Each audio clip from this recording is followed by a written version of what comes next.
దానివల్ల ఎలాంటి ఉపయోగం ఉండదు. సోమరివాడు ఆడే. దేవుడు తినడానికి ఇచ్చినా సమృద్ధికి ఇచ్చినా సరే తన చెయ్యి గిన్నెలో పెట్టి తిరిగి తన యొక్క నోటిలోనికి ఆ యొక్క ఆహారాన్ని తీసుకోవడానికి కూడా ఏడ్చేవాడు సోమరివాడు. దేవుడు నీ నా జీవితంలో అన్ని ఇవ్వగలిగిన సమర్థుడు, కానీ ఆయన నీకు నాకు బాధ్యత నేర్పించే తండ్రిగా ఆయన ఉన్నాడనే విషయాన్ని గమనించాలి. ఇల్లు కట్టువారు అనేక మంది ఉన్నా వారు కడుతూ ఉంటే దేవుని యొక్క కృప కూడా సహాయం చేస్తూ ఉంటుంది. అప్పుడు ఆ యొక్క ఇల్లు కట్టబడుతూ ఉంటుంది. యెహోవా ఇల్లు కట్టించకపోతే కట్టువారి ప్రయాసము వ్యర్థం. అంటే ఇల్లు కట్టేవాళ్ళు ఎవరు? పనివారు కావాలి.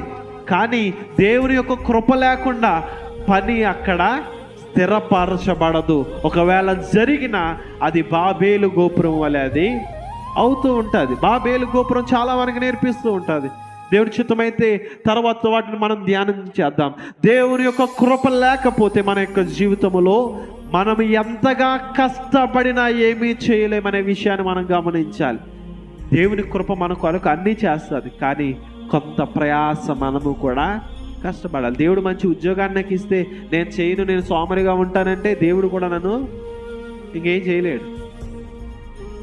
దేవుడు నాకు అప్పుడు బుద్ధి నేర్పించాలంటే ఏ కష్టమో నష్టమో వస్తానే కానీ అప్పుడు నాకు ఇంకా బుద్ధి